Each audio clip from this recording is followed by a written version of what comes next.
Bonjour, bienvenue dans Prière fervente. Aujourd'hui, nous allons prier et sur le projet caché de Dieu.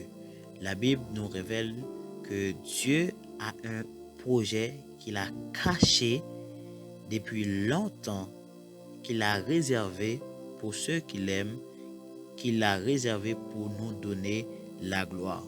Donc Dieu a caché quelque chose. Et bien-aimé, c'est ce que nous allons découvrir, nous allons voir. Et toi qui as l'habitude de lire surtout les épîtres pauliniennes, donc tu verras que Paul parle souvent du mystère caché dans des versions et dans d'autres, il parle du projet caché de Dieu. C'est ce que nous allons découvrir aujourd'hui dans Prière fervente. Et si nous lisons dans la première lettre aux Corinthiens, et le chapitre 2, le verset 1, dans la parole vivante, Paul dit, moi-même, frères et sœurs chrétiens, je suis venu chez vous pour vous annoncer le projet caché de Dieu. Alléluia. Mais je ne l'ai pas fait avec des paroles compliquées ni avec des connaissances extraordinaires. Plus bas au verset 7 et 8, nous verrons cela encore plus clair. Paul dit, nous, il parle de son ministère, nous enseignons la sagesse mystérieuse de Dieu qui était restée cachée. Mais avant que le monde existe, Dieu avait préparé cette sagesse pour nous donner de la gloire. Aucune puissance mauvaise de ce monde n'a connu cette sagesse. Alléluia. Si cette puissance l'avait connue, elle n'aurait pas fait clouer sur une croix le Seigneur plein de gloire. Donc nous voyons de quoi et ce projet consistait. Nous voyons de quoi Paul parle. Si cette puissance l'avait connue, elle n'aurait pas fait clouer sur une croix le Seigneur plein de gloire. Donc c'est ça. Et au verset 9, il dit, en effet, les livres saints disent, il y a des choses que les yeux ne voient pas. Alléluia. Les oreilles ne les entendent pas.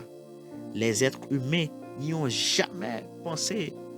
Eh bien, ces choses-là, Dieu les a préparées en faveur de ceux qui ont de l'amour pour lui. Et c'est à nous que Dieu les a fait connaître par l'Esprit Saint.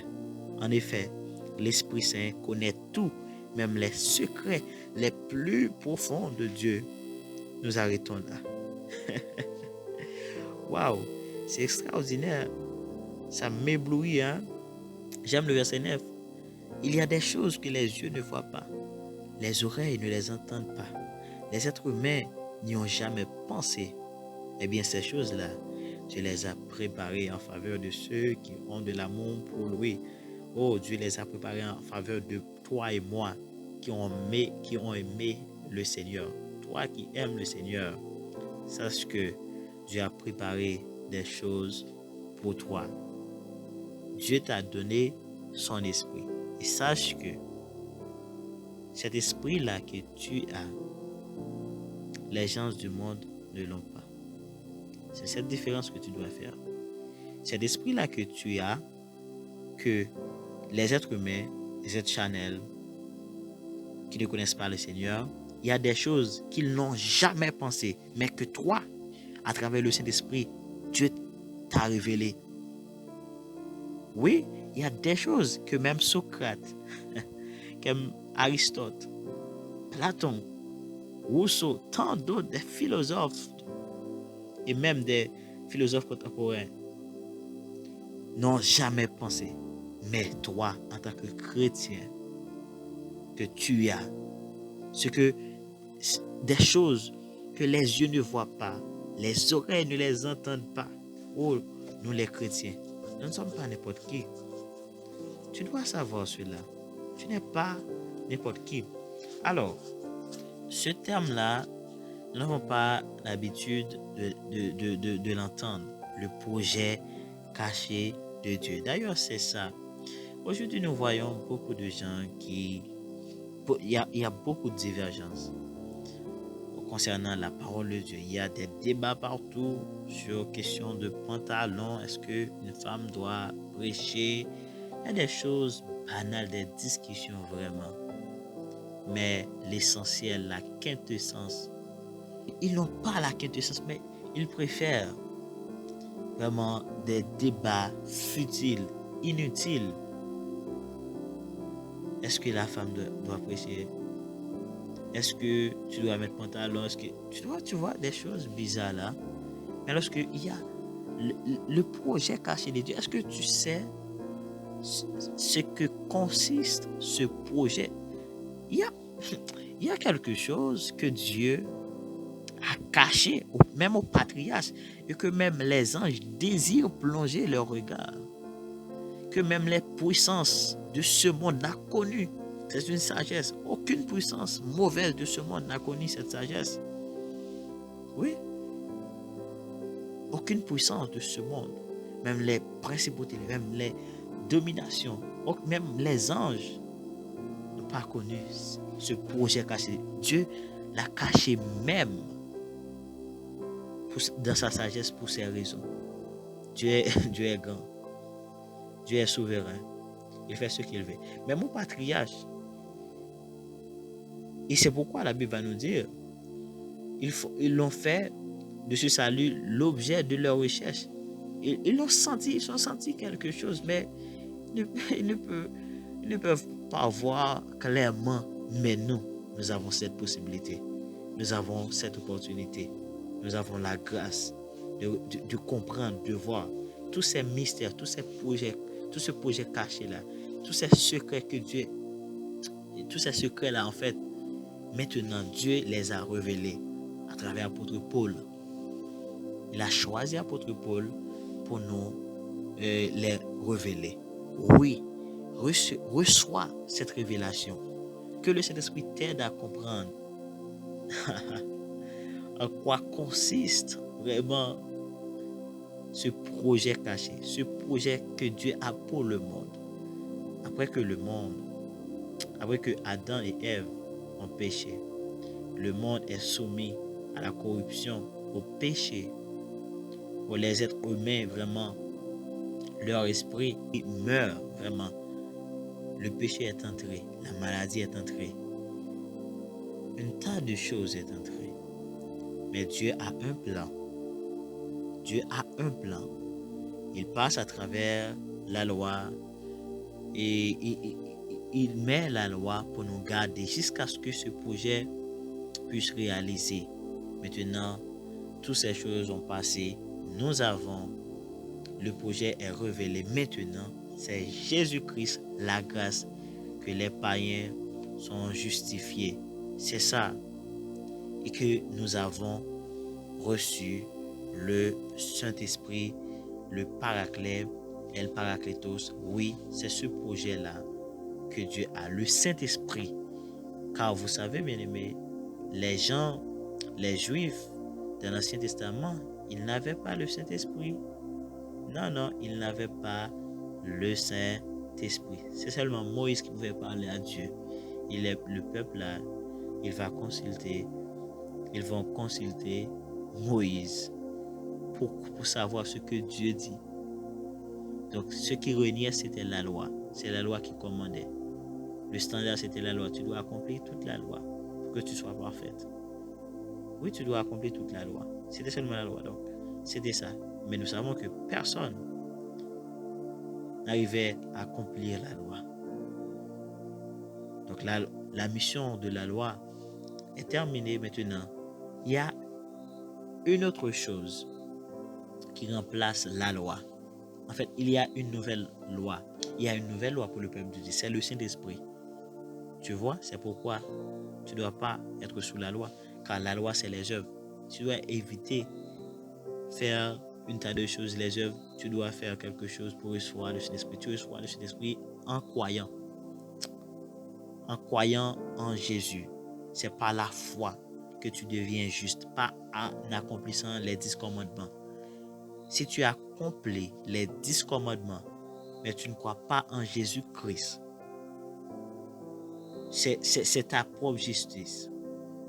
C'est pas la justice que Dieu donne. Non. Tu ne peux pas recevoir en fait le Saint-Esprit en accomplissant des œuvres. Non, non, non. Tu ne vas pas recevoir. C'est pourquoi nous voyons aujourd'hui beaucoup de chrétiens sans puissance, beaucoup de chrétiens sans une vie épanouie. Ils n'ont pas le Saint-Esprit, ils sont encore sous la loi. Oui, oui, nous voyons beaucoup de chrétiens. Ils, ils aiment, ils aiment Dieu.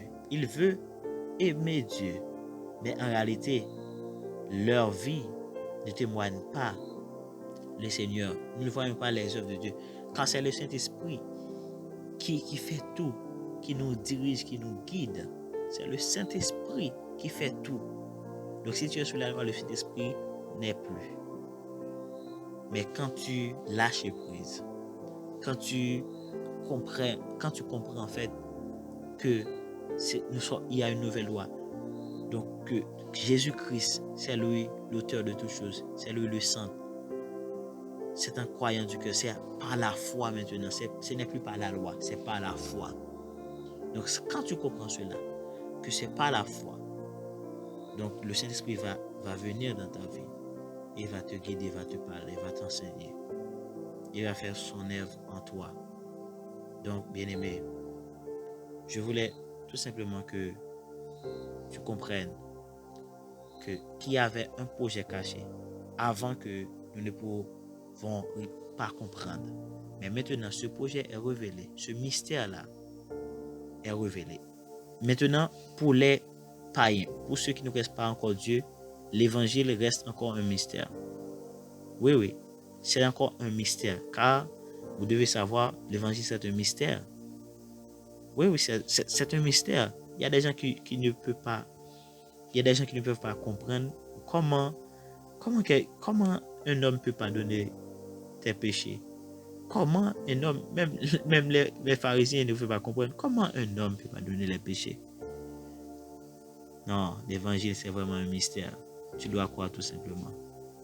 Quoique ce mystère est révélé, ce projet caché est révélé, il est clair pour tout le monde, mais il y a des gens qui refusent de croire. Donc bien aimé, c'est la bonne nouvelle que je voulais partager avec toi.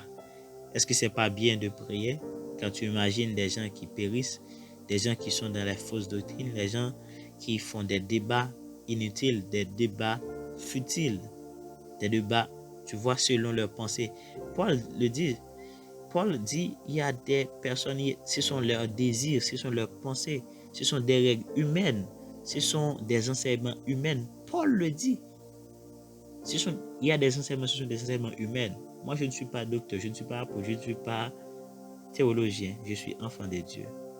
Toi aussi, tu es enfant de Dieu. Et tu sais que ce que je dis là, c'est la vérité, car le Saint-Esprit, j'ai simplement confirmé. Donc, si je ne dis pas la vérité, tu vas le savoir. Le Saint-Esprit va te parler, car tu es enfant de Dieu comme moi. Mais Dieu utilise ma bouche pour confirmer ce qu'il a déjà mis dans ton cœur. Donc, bien-aimé, nous allons prier. Nous allons parler au Saint-Esprit dans cette atmosphère. Là où tu es, peu importe là où tu es, tu peux parler, tu peux prier. Pense à quelqu'un ou pense à ta vie. Est-ce que tu n'es pas encore esclave? Est-ce que tu jouis de ce projet que Dieu a révélé à ceux qui l'aiment? Est-ce que tu jouis de ce cadeau? Est-ce que tu jouis du Saint-Esprit? Est-ce que tu es ami au Saint-Esprit? Est-ce que tu ne te sens pas encore esclave? Est-ce que tu te sens libre? Oh, bien-aimé, imagine, réfléchis. C'est ça la méditation. Après tout ce que je viens de dire, essayez de méditer. Essayez de penser pour voir, est-ce que tu es encore libre? Cette liberté que Jésus a apportée, est-ce que tu es encore libre? Pendant que le Saint-Esprit va nous révéler pour prier, va nous donner une parole pour déclarer. Le Saint-Esprit va nous donner une parole pour déclarer en ce temps de la fin. Va déclarer sur ta famille, sur ta vie, sur ton église, sur ta communauté, sur tes frères et sœurs, sur ton enfant. Dieu va te donner une parole de déclaration. Car tu dois savoir que tu dois savoir l'effet de la parole, la puissance, le pouvoir de la parole. La vie et la mort sont au pouvoir de la langue. Tu dois déclarer.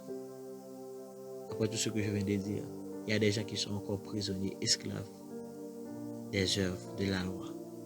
Mais nous allons déclarer. Nous allons prier, intercéder, supplier. Oh Saint-Esprit, je remets mon frère et ma soeur qui écoutent maintenant cette émission, qui est encore maintenant dans le trouble, dans l'obscurité, qui ne voit pas encore clair, qui a des confusions. Père, je prie pour toute confusion disparaisse dans la vie de ma frère ou de ma soeur. Je prie, Seigneur Dieu, pour toute confusion qu'il y a dans le corps de Christ, dans ton corps, toi qui es le corps. Je prie, Seigneur, afin que toutes les confusions, Seigneur Dieu, puissent disparaître. Oui, puissent disparaître. Père, révèle ta parole. Révèle, Seigneur Dieu, l'évangile. Révèle la bonne nouvelle. Restaure, Seigneur Dieu, l'évangile de la grâce. Restaure, Seigneur Dieu, l'évangile. Cet évangile que Paul a prêché, que Pierre a prêché, que Jésus est venu apporter, cette bonne nouvelle. Tous les païens sont justifiés. Père, je prie maintenant dans la francophonie, en Haïti, partout dans le monde, Seigneur Dieu, que l'évangile puisse être restauré. Père, et je prie pour mes frères et sœurs là qui sont encore sous la loi, qui sont encore qui subissent en fait, qui sont dans des doctrines bizarres, que le diable est aveuglé. Ouvre les yeux. Comme Paul a prié, Seigneur, maintenant je prie, Seigneur Dieu, que tu illumines les yeux de leur cœur.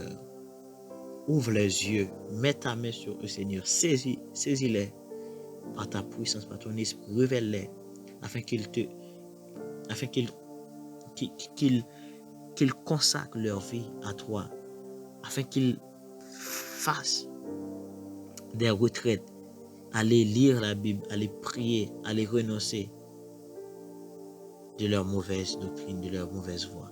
Change leur cœur, Seigneur. Rends-leur humble. Père, je prie maintenant pour quelqu'un. Je prie, Seigneur Dieu, pour cette personne qui est, Seigneur Dieu,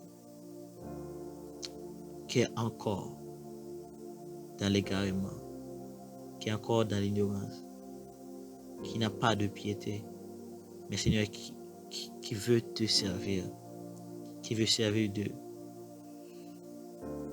comme un légaliste. Seigneur Dieu, qui prend son travail comme un métier, simplement, qui étudie la théologie, qui veut prêcher seulement ce que la théologie, Seigneur Dieu, leur donne. Père, je prie pour cette personne. Maintenant, je prie pour cette personne maintenant. Rends-lui humble. Rends-lui humble, Seigneur Dieu. Tu peux changer les cœurs de pierre en cœur de chair. Que ton Saint-Esprit aille, Seigneur Dieu, sur lui maintenant, dans sa chambre, pendant qu'il dort. Parle-lui. Parle-lui, Seigneur. Je prie maintenant. Je prie pour tous ceux et celles que j'ai l'habitude de critiquer. Je prie pour ceux et celles, Seigneur Dieu. Parfois, j'ai fatigué, Seigneur, de les écouter. Père, je prie. Je te demande pardon. Père, je sais que c'est dur, mais je te demande pardon. Et Seigneur, libère ta puissance, ta grâce. Change leur cœur, change leur vie. Je sais que tu es venu pour nous donner la vie. Mais cette vie, nous l'avons pas. Nous n'avons pas cette vie. C'est vrai que nous servons, Seigneur, mais nous n'avons pas cette vie. Nous ne savons pas comment vivre. Père, tu es venu d'apporter la vie. Tu es venu, Seigneur Dieu, de libérer les captifs, des prisonniers, ceux qui ont le cœur brisé. Tu es venu, Père. Oh, pour tous les pauvres. Tu es venu, toi, Seigneur, le Seigneur des pauvres. Tu es venu apporter la joie, la paix, la sanctification. Tu es venu apporter, Seigneur, le repos, toutes nos œuvres, tout ce que la loi exigeait. Tu es venu, Seigneur Dieu, tu es venu accomplir la loi afin que, Seigneur, nous puissions vivre. Seigneur Jésus,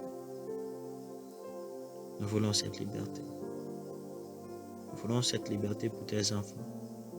Nous voulons cette liberté pour ton peuple, Seigneur. Pour nos frères et sœurs. Pour nos frères et sœurs. Nous voulons cette liberté. Dis, oh Seigneur, tu veux cette liberté.